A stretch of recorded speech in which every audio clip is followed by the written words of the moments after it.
to be sentenced this Tuesday for lying to the FBI. It comes as the special counsel sharply rebukes Flynn's legal team for suggesting that federal agents manipulated him into not telling the truth. This amid growing questions over how the FBI handled that interview. Joining me right now in an exclusive interview from the World Ag Expo in Tulare, California, is House Intelligence Committee Chairman Devin Nunes. Mr. Chairman, it's good to see you this morning. Thanks very much for joining us. Thank you, Maria. It's great to be here with you. A lot to talk about in this upcoming week, as we know that Jim Comey, Loretta Lynch is headed to the Hill to testify, potentially Rod Rosenstein. I want to get your thoughts on all of that. But first, we heard about the sentencing for Michael Flynn. He will be sentenced this week, but there's a lot of debate on whether or not the conduct that the FBI did in terms of getting him to say he lied was really not good conduct. Tell me about that. There was a Wall Street Journal op-ed, and they said it was entrapment, that Michael Flynn was trapped into saying that he broke the law. Your reaction? Well, I think what was likely is that General Flynn was just out of money.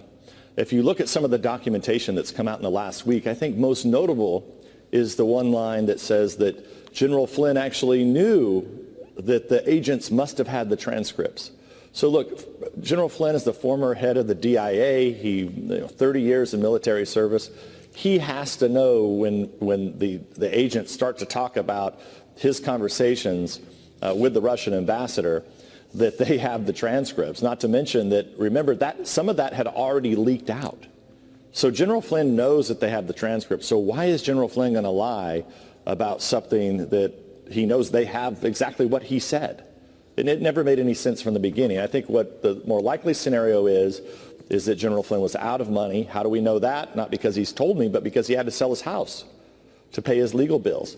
And then what you've seen is, even though it's been a year basically since he said, look, fine, I lied to you guys, you can bust me on this, knowing that he's not going to get any jail time, Mueller then comes out, says, oh, we're not going to give this guy any jail time. Well, knowing that for all this time, likely this was just a way for General Flynn to just end the investigation against him. Because other people were speculating that maybe he was worried that they would throw the book at his son, that basically they put him in a corner and coerced him into saying things like, I lied and broke the law. That's the way the Wall Street Journal writes it. The Journal editorial put out an article last week titled The Flynn Entrapment. And it reads in part this: not a rich man after decades in uniform, Mr. Flynn pleaded guilty to avoid bankruptcy and spare his son from becoming a legal target. Mr. Flynn's filing does not take issue with the description of his offense, but the additional facts the Flynn defense team flags for the court raises doubts about FBI conduct. You've been investigating the FBI and the Department of Justice this entire year. What's your reaction to their conduct? Well, one of the things is that we were actually never able to interview the second FBI agent that was there in the interview. We have Chuck Grassley, Senator Grassley, and his team have been asking to get the original FBI reports that came out of that Flynn interview.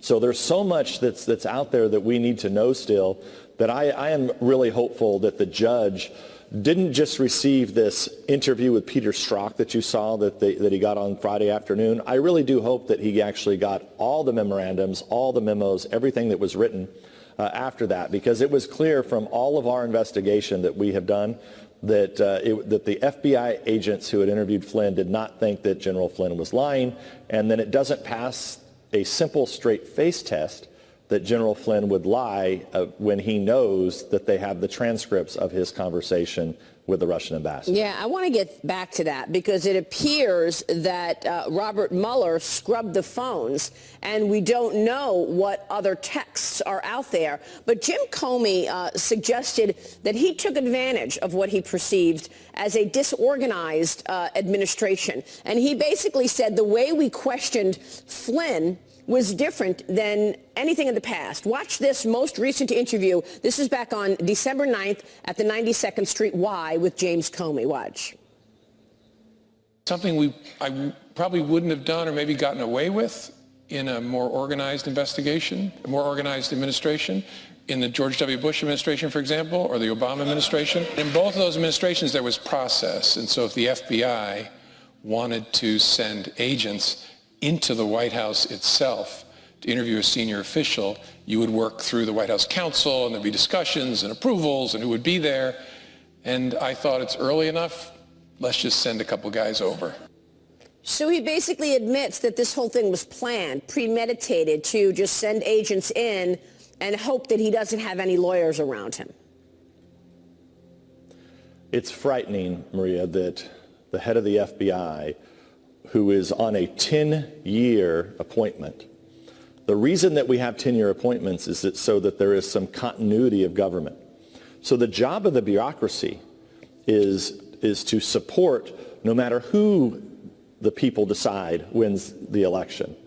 So whether it's a Republican or a Democrat, the bureaucracy there in Washington, in the swamp, should be there to support the administration, not take advantage of the administration. And that's why you hear this, called the swamp there in Washington, D.C. It's for exactly cases like this, where you have the FBI director who is on a 10-year term who decides he's going to take advantage of a disorganized transition going into Washington, as he put it. And that is, I think, above all else, that's alarming that anybody in the federal bureaucracy would think that way. And I think that's why you're seeing so many Americans disillusioned with Washington. And in fact, I don't think Donald Trump has done everything he can do to try to drain the swamp, as he calls it.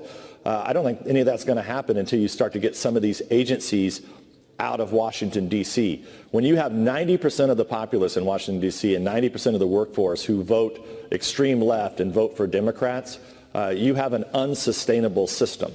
And so I think it would be helpful to get, the EPA, the Department of Interior, some of these agencies out to maybe where the rest of America lives, and they might be a little closer to the people. So you just mentioned the so-called 302s, the reports that you've been asking for a year from the FBI and the DOJ. More reports, so-called 302s, were released on Friday, and the president tweeted about it. I want to show you what the president said over the weekend and this morning about these reports, and then get your reaction to what you've seen and what is still missing. So the president tweeted this: so where are all of the missing text messages between fired FBI agents Peter Strzok and the lovely Lisa Page, his lover? Just reported that they have been erased and wiped clean. What an outrage as the totally compromised and conflicted witch hunt moves ever so slowly forward. Want them. What happened here, Congressman? My guess is that the Mueller team, they had to get rid of Page and Strzok because the IG discovered that they were biased against the White House and the people that they were investigating. And so I think it was a simple matter of what we've seen DOJ and FBI do in numerous cases here, is that they quickly moved to hide the ball and cover up their tracks, hoping that no one would actually catch them in this. And the fact that you have two biased agents and you would erase any of their phones, what should have immediately happened is those phones, any dedicated public servant would have said, look, I'm not going to obstruct any investigation. These employees did wrong. Those phones should have been turned over immediately to the IG so the IG could conduct an investigation. Since they did not do that, you have to wonder, these are sophisticated operators, some of the best operators that we have in all of government that have worked at DOJ and FBI for a long time. The fact that they wouldn't turn these over is just another alarming fact and a disturbing set of facts that continues in this whole fiasco. It's just extraordinary, which is why then the Wall Street Journal came out with another op-ed titled, "Checking Robert Mueller."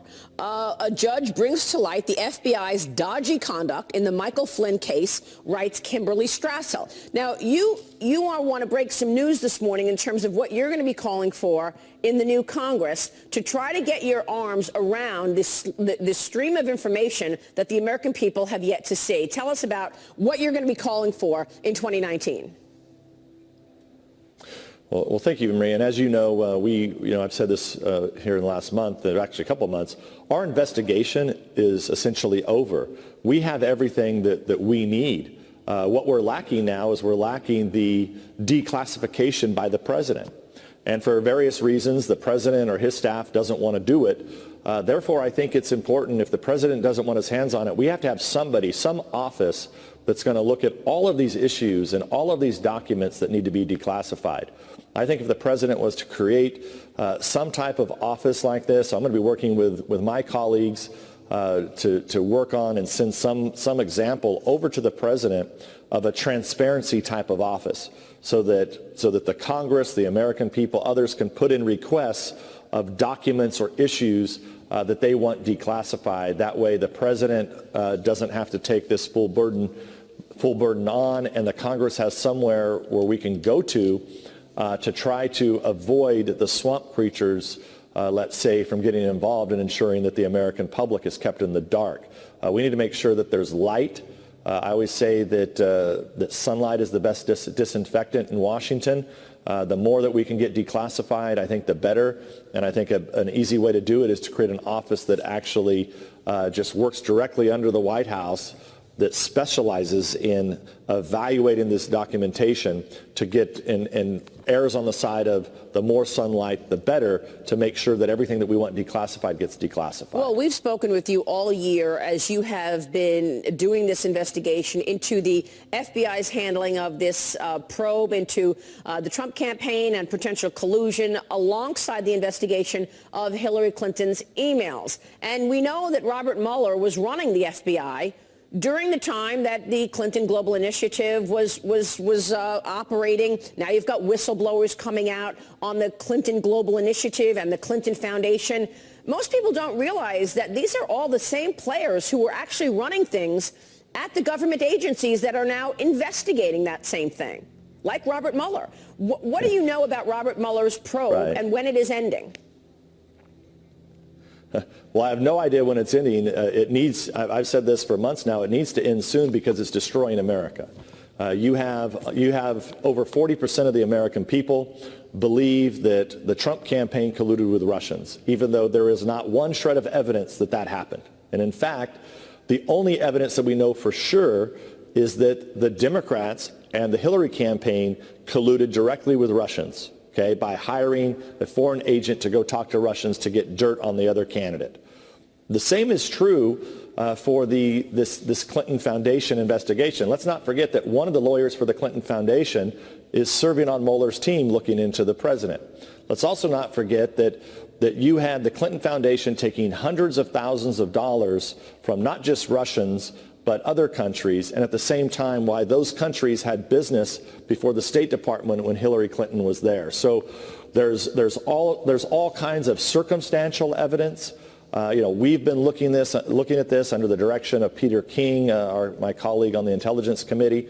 We have lots of things that look really bad, but at the end of the day, until you get either a special counsel or someone in the Department of Justice who is going to be able to operate with autonomy to actually go in and bring this and prosecute it, I think justice is still going to continue to be denied. So I'm hopeful that someone within DOJ is looking at this, but I don't have a lot of confidence right now after the last couple of years of what I've been seeing. So we don't have a peep on any of that, where we actually have news and evidence of wrongdoing, and yet every portion of the president's life is under the microscope, being investigated, from his personal transactions to his business transactions. Just extraordinary, actually.